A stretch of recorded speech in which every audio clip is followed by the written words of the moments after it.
Hello, everyone, and welcome to the Fearless Floyd Show. As always, I am your host, Fearless Floyd, and I did start this video 8 minutes early. So I wanted to get as much time in here with Noel as possible. If you don't know who Noel is, I'm speaking of Noel Benoist. He is a former NSA whistleblower. He is a former Man in Black, the 13th seat for Majestic 12, co-author of the 200-year plan with the late FBI whistleblower Ted Gunderson. I'm very proud and honored to be able to do this series with Noel, because this is the Pedagogy of Noel, which pedagogy means the life of. So what we're doing is documenting as much of Noel's life as we can, as much as he remembers. As we progress through these different shows, these different topics, it triggers more memories. So sometimes he'll in the middle of a show about somebody, he'll start talking about something else that triggered his memory. So please be aware of that. We're going to do a 30-minute Q&A, and actually we're going to run a little bit over that. And then at 12:30 Central Standard Time, the debut of the Jacqueline Kennedy Onassa story. I delayed that 30 minutes to just do a Q&A live with Noel. We're actually trying to record the Marilyn Monroe video for Thursday, but we ran into some technical difficulties, so we will proceed to do that at 12:30, the bottom of the hour. Then we will record the MK Ultra video for December 31st. And we'll see what else we can put in the can today and possibly tomorrow, because I do work on holidays. If you have a question for Noel, please get it ready and put it over here in the comments.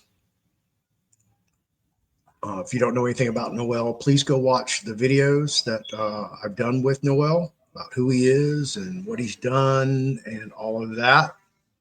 I'm going to give him 6 minutes to talk, because he likes to talk and he will drift off topic. So we'll try to keep him narrowly focused, just to let him give you an introduction. At the top of the hour, we'll begin Q&A. So put your questions over in the comments and we will go through them one by one. And with that, let me bring Noel to the stage. Happy holidays, Noel. How you doing, sir? I'm still breathing, so that's a good day. I'm doing good. Right. Absolutely. Too stubborn to quit, you know. Yep. I get it. All right. You have 5 minutes, sir. Please tell everybody who you are, what you're all about, and hopefully you'll give them enough information to ask some questions. Yeah, well, basically, my life was orchestrated by the good Lord above, and I was put here on earth basically in a miraculous way. And that's one of the reasons that, and the path that God had me on, it's one of the reasons that I figured, well, if I don't pass on information before I go, then basically it's all lost.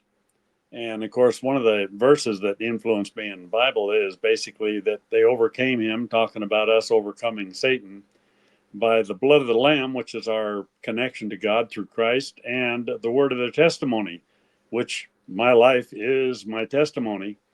It has been definitely, God has had his hands on from birth all the way. And when I got out, I basically, God just put me on an accelerated path to hit seat 13 of MJ12. And what that meant was, if one of the 12 was not at a meeting, then I would take a seat. If one of the 12 died or something happened and they were no longer around, then I would take a seat on a permanent basis. And as seat 13, I was also basically internal affairs between them and all others. And any problem that they designated as a problem, I had to go find out what was going on and then come back with a fix-it plan and get the fix-it plan implemented. and basically get the problem fixed.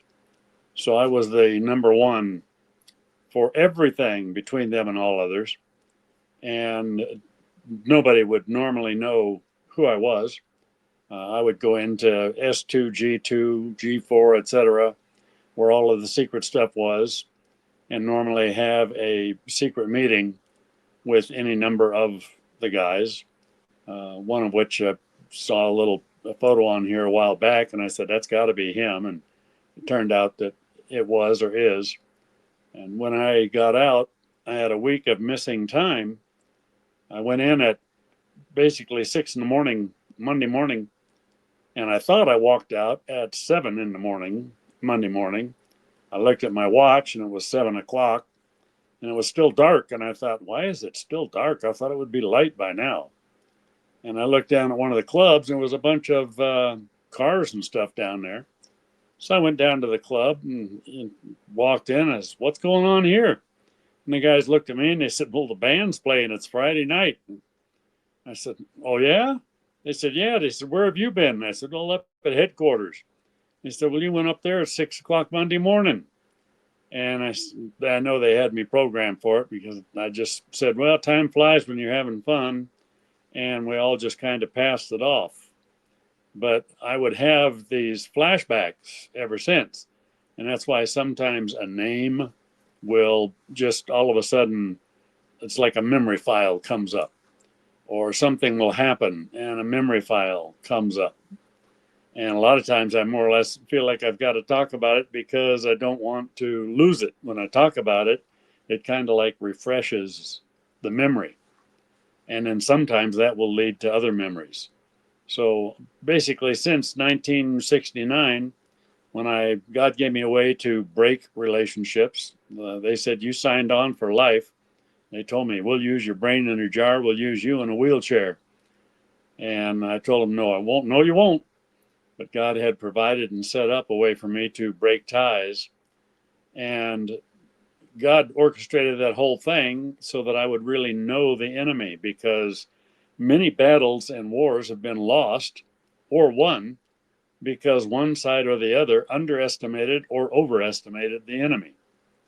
And I had to study the psychology of warfare and all of that. So I studied all of the different Greek battles and everything.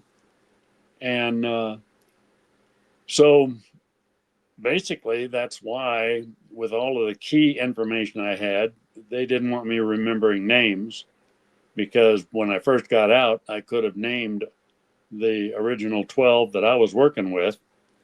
And quite frankly, they were guilty of mass murder. They did things to American citizens where the American citizens did not volunteer, and people had their rights violated. MK Ultra, complete and total rights violation of America and any other country. So then basically I figured I better share as much as I can while I still can, because I'm pushing 80 now. So, and they've tried to nail me more than once. Matter of fact, they just had a recent deal happen where I've woke up in the morning in the past year, and I had 2 needle marks that I photographed where I know it was a blood draw. One blood draw was nice and clean. The other one kind of leaked a little, and I had a spot around it because they keep my blood a little bit thin for medical purposes. And my favorite shirt disappeared for a while. It's back now. When I left and then came back, it was sitting there folded on a chair that I had already sat in, and it wasn't wrinkled from me sitting on it. And they'll do stuff to just let me know they did it. Yeah, they did it, and I can't prove it, But so I don't know if they're going to try to set me up for a crime, which they did. They basically framed a guy for killing his 2 daughters. And I think, if I remember rightly, it was New York. And I'd love to have Trump actually look into that case, find who it was. And if the guy's still alive, exonerate him and get him out. And plus, he doesn't even know if he did it or not, because they used PCP on him. And PCP, right, the after effect is amnesia. So, and I don't know if they used some of that stuff on me. I know they hypnotized me, and basically I couldn't remember anything for a long time. And then I saw one of these shows, and it had that little wheel spinning almost like a peppermint wheel, and the black goes into the center. And all of a sudden, my mind opened up, and I remembered that wheel was the last thing I saw and remembered before going down to the club and everything. And then things started coming back. And I got together with a VA psych, and she locked on to the fact that one of the things they used was the fact that in my first trip to Vietnam, the guy landed on the wrong beach and lost his whole command. And I was platoon leader, and my whole platoon got wiped out. And she said there's too many ghosts, so my brain doesn't want to remember names. And they used that to try and keep their own self covered. So that's kind of the foundation that I've been trying to build and rebuild up off of. So that's why it's kind of like Right. the Schwarzenegger movie that somebody told me to watch, and I saw a couple of scenes from it, and yeah, it's like that, except my memory flashes aren't Mars. Um, your tenure with the Majestic 12, that's shrouded in the ultimate cloak of secrecy. Oh Most yeah, people don't even know what Magic 12 or Magic clearances or Majestic 12. They really don't know about it. But people know Men in Black, Man in Black. yeah, They know that, because of the stories, the conspiracy theories, and of course, the movie series as well as the animated series that they've done as well. So you were a Man in Black. yeah. What years were you a Man in Black, and what was your most terrifying experience for you as a human being when you were a Man in Black? Well, I basically went into Army, and I entered Army Security Agency. They drafted me in Army Security Agency in '66, and I was basically, I think I was considered a man in black. In other words, I was in the agency by more or less toward the end of '66, and so it was probably, I think, around September or so of '66. By then, I was officially a member of the group, so to speak. I'd done enough and everything, and they saw enough, and my test scores and everything else, so that it was basically an official deal. And then I climbed to the top with basically less than a year. I was a Man in Black, and in less than another year, I was basically the top and considered one of the top 13. And but they watch everybody. They know people that are coming in. They'll get backgrounds on people, and I mean they know pretty much everything about you real quick. And probably for me, in some ways, the most terrifying thing about being a Man in Black was when they wiped out my memory, because when when there's a whole lot of your life you can't remember, that's a lot of your identity and everything. And for me, probably, and of course, I've got an analytical mind anyway. So probably one of the scariest things for me would be getting like Alzheimer's or something like that, not remembering my family and not remembering things. Matter of fact, one time I actually woke up, and I was in an RV, walked out of the RV, and I could not remember my name. I could not remember the town I was in, even though I had driven obviously past their like city limit sign, and I couldn't remember what I was doing there. And I sat down and had coffee in my RV, and I looked around my RV, and I thought, now this is a scary thing. And I don't know if it was some kind of a test thing from those guys or what, but I basically just looked at one item at a time, and I recovered my memory. And so the memory thing was probably about the most scary thing. I mean, I had a bullet go past my ear, And it was an identical thing almost with President Trump. Matter of fact, when he had his thing happen, I laughed and I teased him a little bit. And I said, well, now we got something in common because I was in Vietnam and I turned my head same direction as Trump. And there was no reason for me to turn my head. It was like God just triggered that response. And I turned my head and a bullet went past my right ear. Close enough, I felt the puff of air and I heard the spin of the bullet. And more than scary, I think that it made me think about how close that was, probably gave me more of an appreciation for life and for God because I knew God was protecting me. But when I teased Trump, I said with me, it went by close enough for me to hear the spin of the bullet and feel the puff of air, but my ear didn't get nicked. So I said your shooter was either a better shooter or you're a little bit slower. And I said, but in your defense, I was in my 20s. So if it happened today, I might get my ear nicked too. So, but even when I was working on him to run, I told him, I said, you got to get your life straight with God, and you're going to have to make a covenant with God and a covenant with us, and you're going to have to keep your covenant because I'll tell you right now, the people you're up against, their main supreme commander is Satan. And so you need a supreme commander, which is God. And you have got to follow God's directions every step of the way, just like I've done, because following God and asking God for every detail and being obedient for every detail is the only reason that I'm still alive. And he made the covenant. He changed his life.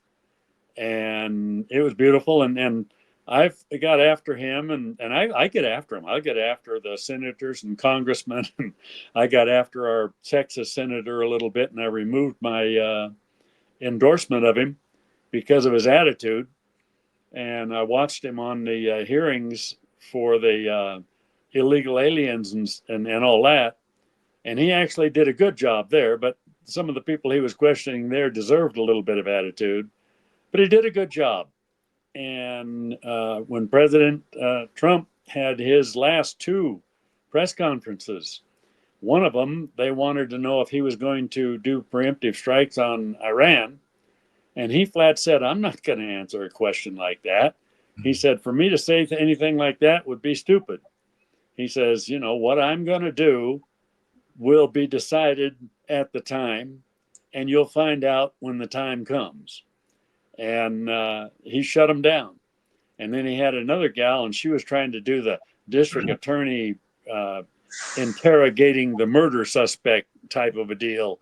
Answer the question this way and that way. And she came up with false information about Biden, all the files that Biden has. She questioned him about files he had. And he said he did not have any files that were out of line with the presidential right to take and have and declassify files. And she claimed that the president couldn't declassify files. She was dead wrong.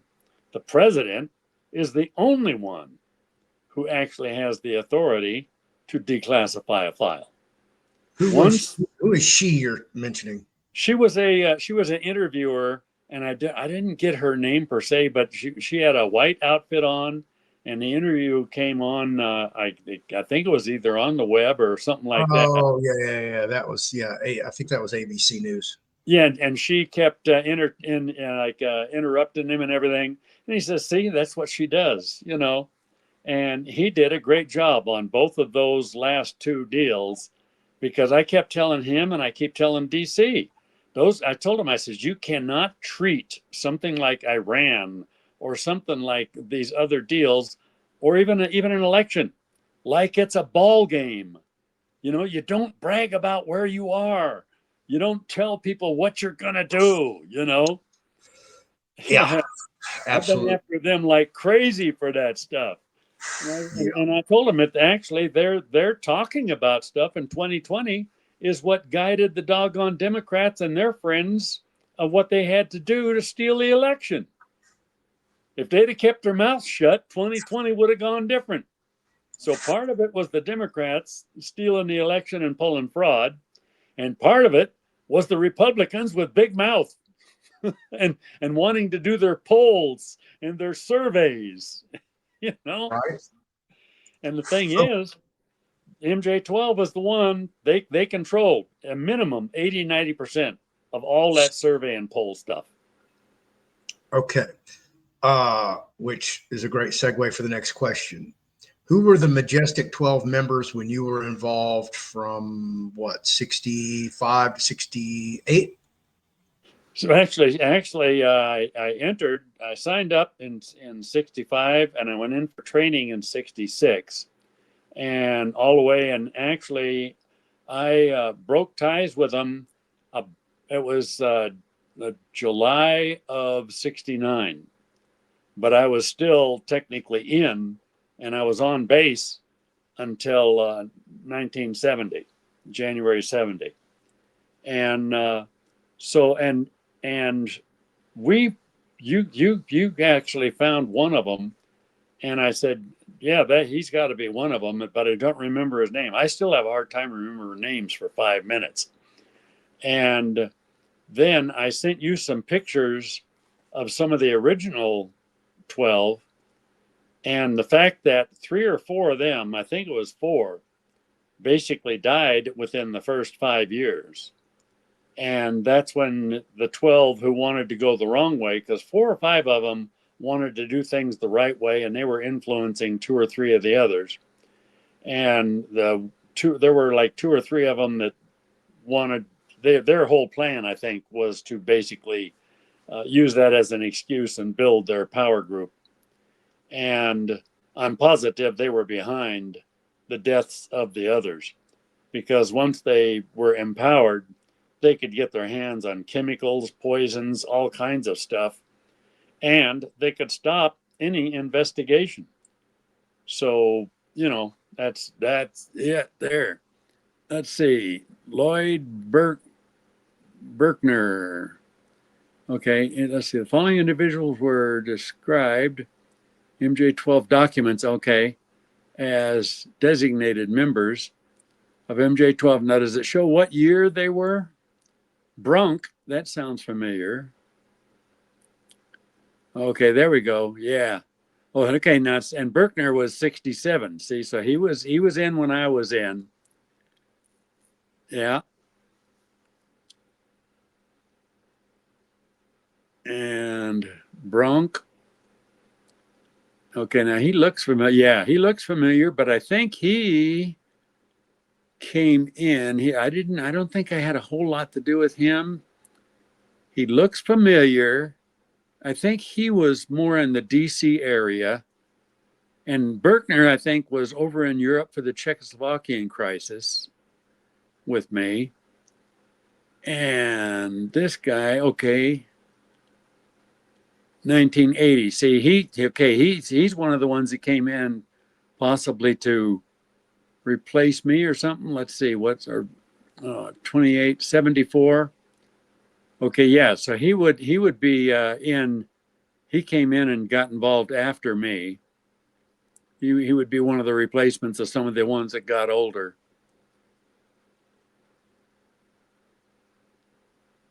And one of them that was coming in when I was going out was the guy that orchestrated the bank takeover for Obama. And I got him in my book.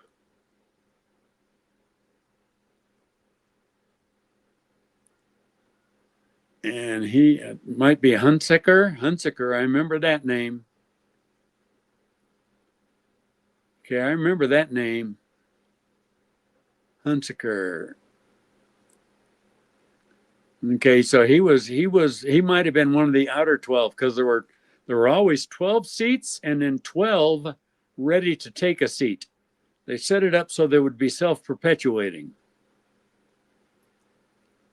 Menzel, I remember that one. Yeah.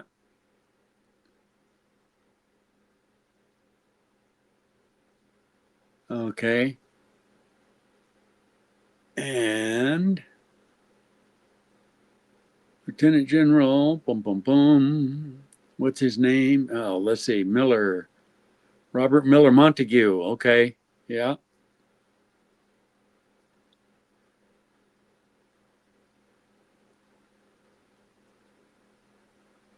And Sowers, I remember that name. What's his dates? Yeah. And see, I was basically, I advised a few to go the right direction, even from '79 until through 1980. 57. Okay, that one's Twinning. Yeah, I think Twinning, Farragut Twinning. I think he was one of the original. Back when? When did he make his rank? See, born in 1897. Okay. Okay, yeah, he passed in 84. Yeah, so he was, I think, one of the originals, and very possibly one of the ones involved in the deaths of the ones that died early.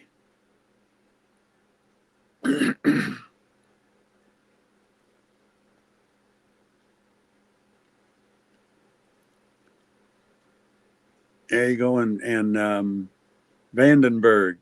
Yeah. Now what's his date of death, etc. Let's see. Okay, he was in during World War II.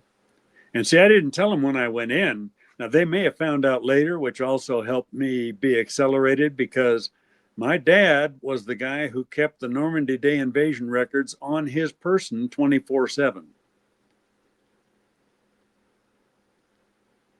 So, but I went through training and I got my awards and my ratings and everything else without them knowing any of that. And then my dad showed up for one of the graduations and they were all shook up and excited. The trainers that trained me, there's this guy out there, same last name as you, full bird and signal corps and all that. And I said, oh yeah. I said, well, that's my dad. Why didn't you tell us that who your dad was? And I said, hey, I got my evaluation. I got the highest evaluation ever given from the toughest commander. And yet out of your 100 for performance and your 100 for knowledge, you got 200. And the highest he had ever given was basically like an average of 37.5. And I had 198.5, which gave me an average of something like 99.25. And I got an Army commendation and a presidential citation graduating out of basic. So, and because they wanted to test me, I told them I was interested in spy work when I went in. And they said, well, we'll test you and we'll watch you. Going in, my GT score, I flunked the language aptitude test, but when I went to Germany, they had to send me to Germany for the Czech crisis and everything. So they had to basically sit on me and give me one shot at a time and then bring me through the reaction. And when I went to Germany, I ended up teaching myself 6 years of High German, Bavarian German, and Schwäbisch dialects in 6 weeks. And so then they realized, hey, man, your IQ is a heck of a lot higher than we thought. And I think that and a couple other things that happened stepped me up a little bit further. And so then they had me basically I had credentials to be a German if needs be, born in Bavaria, Nuremberg, and I could basically they were going to set me up as like a German farmer, and that way I wouldn't have a whole lot of notice or whatever, but they would give me like good grades for school and all of that, and good learning ability, because people don't know it, but the Czech crisis was actually set to start World War III. They were in the Invasion Valley. They had 6 panzer divisions in the Invasion Valley, and we had all of our records ready to destroy in a special room that I mentioned at one of the other deals.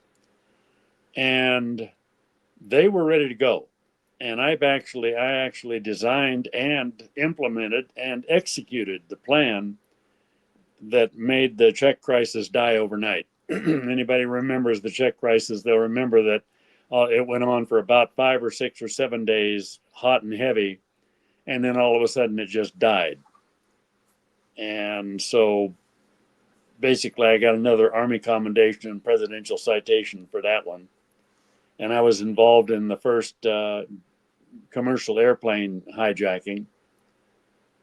And so, and by the way, I investigated some of the stuff for that deal where Israel fired on one of our ships and all that. Right. And that's where Roger, and I sent you a picture of him, he was my Q. And I wanted to get him a presidential citation and Army commendation because he saved a very crucial mission. We had a mission and we were going to fail. And because I had special equipment I needed for that mission, basically with my equipment, I could listen to even MJ-12, no matter where they were in the world. And my equipment was down. And he examined the equipment and stuff. And he said, well, we got to put in for this part. It'll probably cost about $5 or $6 million. And it'll take them 6 months to get it to us. And I said, Roger, I got to have this thing working. I said, what can you do? I mean, some of the guys in headquarters start calling him bubblegum and baling wire because he would make things work. And he said, well, he said, Radio Shack has a part that will give me all the same ability as this part that we need. It's got the same everything. And I said, well, how much would that cost? He said, about $5. I put $20 in his hand, said, put gas in your car, get down there and be back here before mission time because we need to be up and running. And he went down there, he got the part in, and we actually had a 10-minute coffee break before that mission. And I gathered information off of that mission that basically stirring up the blacks, because we weren't too sure if communists were stirring them up. Stirring up the blacks, stirring up the Israelis, and getting Mossad to have some anti-American sentiment, getting MI5 to have anti-American sentiment, and all of this upheaval stuff going on, and then stirring up the Islamics and stuff. MJ-12 was the one with some of their operatives doing it. And I questioned them on it when I was in 69, when I found out more stuff and I had more validation on it. And I said, you guys are causing wars? They said, yeah. They said Kennedy was going to defund them and tell everybody about what they were really doing and declare that they were no longer needed and present a partnership proposal to the world that all of the world nations come together and partner together for space exploration, with each one having a position and sharing whatever we get out of space. And that economy would have worked. And I said, and they said, no, we live on a wartime economy, and we are going to prove to the world that the world cannot do without us. So they were instigating terrorist groups and stuff. They want the world to be afraid. They want the world to be divided. And they don't want the world united, exploring space and profiting from space. And Kennedy wanted to have back out of the dollar, we pay 5 cents per note back then. And then that goes into a special office. We borrow it and we pay it back with interest. Kennedy knew that they're taking our best and our brightest and they're killing them in wars. And then they wonder why things are going downhill. And Right. then they've got us on nothing but a minus scale.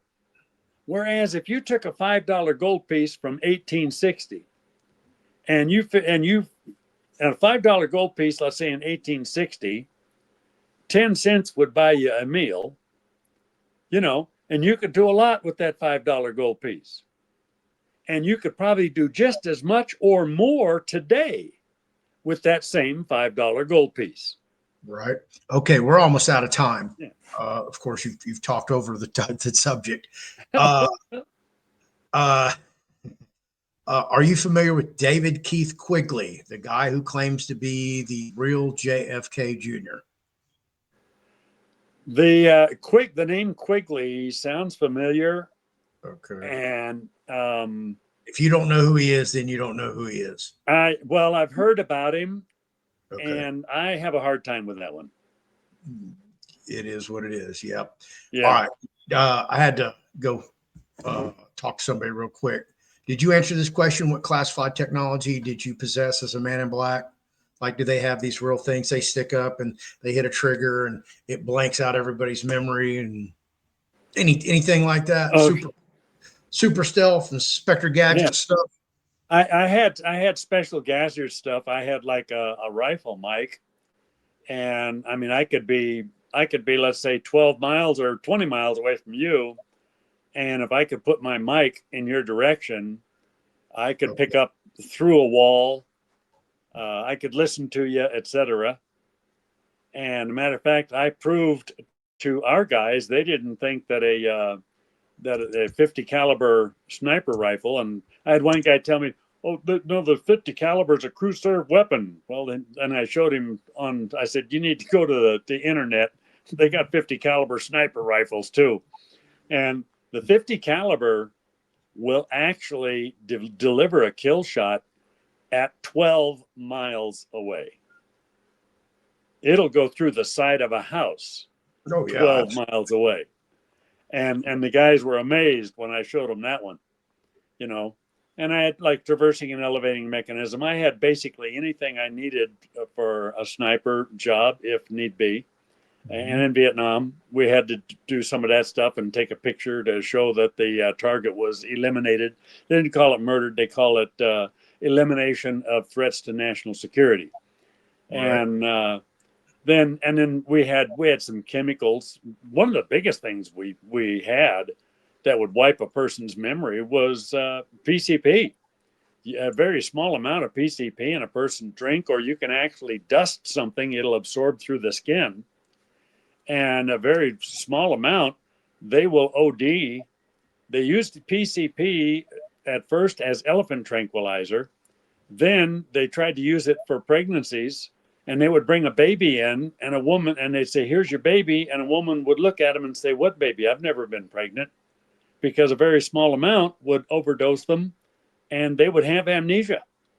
Wow. So we didn't need a lot of that special stuff, PCP and some of that stuff to basically eliminate or take care of people or fry their brain. That was all we needed.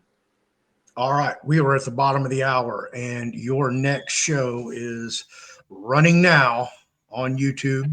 So you want to tell everybody happy holidays, and we'll see everybody on the 26th.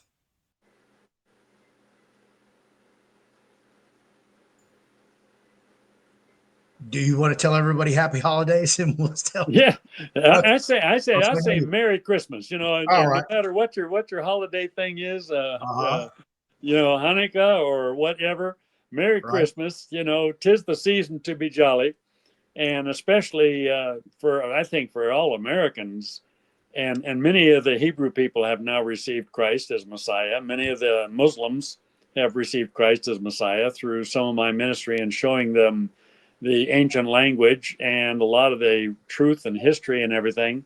They realize that basically the original promise, the Hebrew, the second promise, the Islamics, or Muslims, actually, the Islamics were more radical. That's the ones that get into physical jihad. So the Muslim, and then the third promise, adoption to the world through Christ, and a way to get the whole family together is through Christ. And so for me, it's Merry Christmas. Jesus is the reason for the season.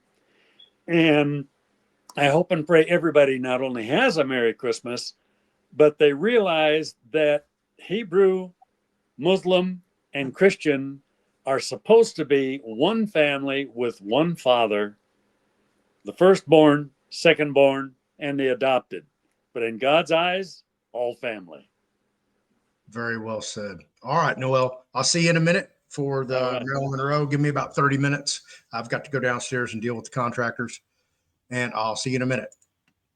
All right, everybody. Noel Benoist, Q&A. Y'all didn't submit your questions, so I asked them for you. I hope I gave you what you were looking for. We will do some more of these in between his videos. So if you heard something that you want to ask a question about, or you're going to back to watch the previous videos that we've done with Noel, you have a question about something in the previous video, write it down. Be sure and look forward to the next Q&A that I do with Noel. And with that, thank you everybody for being here. And if you have not yet, please go nominate my buddy, Dr. Ed Group, to be a part of the Make America Healthy Again.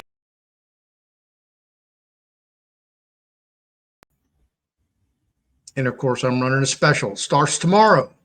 So I'm going to be doing some blowout specials. So stay tuned. Every day will be a different special for the next 12 days, all the way to January 6th, Epiphany Day. That is the real 12 days.